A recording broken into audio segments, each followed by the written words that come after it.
ఈ రాశి జాతకుల జీవితంలో ఈ యొక్క మార్పు అయితే కలగబోతుంది. ఒక వ్యక్తి ఫోన్ చేసి ఏమి చెప్తారంటే మీరు ఏడుస్తారు. పక్కాగా జరిగేది ఇదే. ఆ ఫోన్ కాల్ చేసిన వ్యక్తి ఎవరు, ఏం చెబుతారు, ఆ వార్త ఏమిటి, ఈ రోజున గోచార రీత్యా ఎలా ఉండబోతుంది, అన్ని వివరాలు వీడియోలో తెలుసుకుందాము. వీడియో మీకు నచ్చితే తప్పకుండా ఒక చిన్న లైక్ చేసి మమ్మల్ని సపోర్ట్ చేయండి. ఇక ఆలస్యం లేకుండా వీడియోలోకి అయితే మనము వచ్చేద్దాము. ఈ రోజున మీరు ఏ పని చేసినా కాస్తంత నెమ్మదిగా సాగబోతుంది. తెలియకుండానే ఒక సమస్యలో మాత్రం చిక్కుకుంటుంది. దుర్గాభవాని జ్యోతిషాలయం మీ యొక్క ప్రతి సమస్యకి పరిష్కారం చెప్పబడును. అన్ని విషయాలు ఫోన్లో స్వయంగా చెప్పబడును. ప్రేమ, పెళ్లి, ఉద్యోగం, వ్యాపారంలో నష్టాలు, భార్యాభర్తల మధ్య గొడవలు, కోర్టు సమస్యలు, మనశ్శాంతి, ఆరోగ్య శాంతి, లక్ష్మీ శాంతి, గృహశాంతి, దిష్టి తీసిన నిమ్మకాయలు దాటడం, నరదిష్టి, నాగదోషం, ఆరోగ్య సమస్యలు, ఎటువంటి సమస్యలకైనా పరిష్కారం చూపబడును. మీ సకల సమస్యలకు పరిష్కారం చూపబడును. స్త్రీ పురుషులకు ఎటువంటి సమస్యలున్నా 100% పరిష్కార మార్గం చూపబడును. గురూజీ రామరాజు గారు. Phone number 9121191826.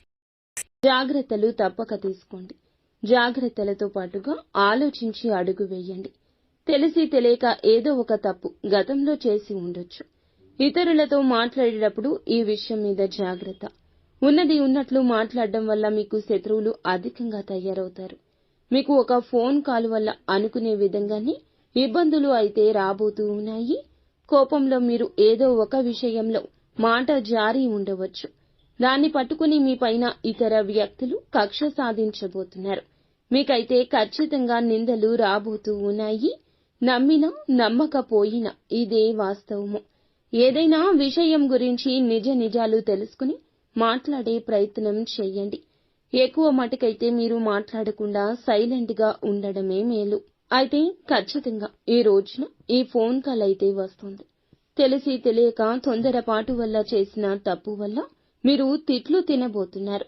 మీకు తెలియకుండానే అది జరిగి తీరుతుంది. కానీ మీపై నిందలు ఖచ్చితంగా వస్తాయి. ఏదైనా మాట్లాడేటప్పుడు మాత్రం తగిన జాగ్రత్త తీసుకోండి. 1-2 సార్లు చుట్టుపక్కల ఉన్న వాళ్లే మీకు శత్రువులు అనే విషయం మీద ధ్యాస ఉంచండి. ఏదో విషయంలో మీరు కోపంలో ఏదో ఒక మాట తూలి ఉండొచ్చు, జార విడిచి ఉండవచ్చు. దాన్ని పట్టుకుని మీ పైన వారు ఖచ్చితంగా కక్ష సాధించే యత్నం చేస్తారు.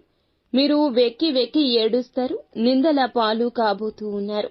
ఏదైనా విషయం గురించి నిజం తెలుసుకుని మాట్లాడడం చాలా వివేకము.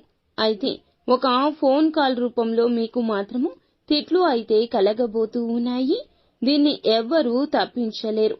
మీరు చెయ్యని తప్పుకు కూడా అబాసు పాలు కావచ్చు. ఒక్కొక్క దానికి సంబంధం ఉంటుంది. ఈ మాసంలో ఈ రోజున మిశ్రమంగా ఉంటుంది. ఏ పని చేసినా నెమ్మదిగానే ఉంటుంది. తొందరపాటు నిర్ణయం మంచిది కాదు. కుటుంబంలో ప్రేమలు పెరగబోతూ ఉన్నాయి.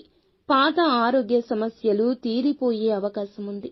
కుటుంబంలో ఉన్న ఆరోగ్య సమస్యలు కొంతమేర తగ్గుముఖం పట్టొచ్చు. ఈ యొక్క రాశివారు, వీరికి శత్రువులు అధికంగా ఉంటారు. ఏ పని చేసినా కానీ ఈ యొక్క రోజున నెమ్మదిగానే సాగుతుందని ఒకటికి పలుమార్లు గుర్తుంచుకోండి. కావున ఏ పెట్టుబడి పెట్టొద్దు. ఏ నూతన నిర్ణయం, ఏ నూతన కార్యక్రమం కోసం తీసుకోవద్దు. ఇబ్బందులు అనేవి మీకు చెప్పి రావండి. కావున జాగ్రత్త వహించడం మీ వంతు. మీకు మాత్రం ఈ రోజు ఇలా ఒక ఫోన్ కాల్ వల్ల మాత్రం పక్కాగా తిట్లు వస్తాయి. అబాసు పాలు కాబోతున్నారు. తెలిసి తెలియని నిర్ణయాలు తీసుకోవద్దు.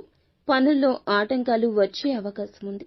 ఆలోచించి నిర్ణయం తీసుకోండి. పనులు వాయిదా వేసుకోకండి. నెమ్మదిగా అయినా సరే పూర్తి చేయండి. పనులు మాత్రం వాయిదా వేస్తే మీ మీద ఉన్న ఇంప్రెషన్, గౌరవం కోల్పోతారు. మీ పక్కన ఉన్న వారిని మీరు ఖచ్చితంగా గమనిస్తూ ఉండండి. పనుల్లో అయితే ఇబ్బందులు పక్కాగా వస్తాయి. నిత్యము కూడా శివారాధన చేసుకోవడం, ఏదైనా పని మొదలు పెట్టే ముందు గణపతికి పూజ చేసుకోవడం మంచిది.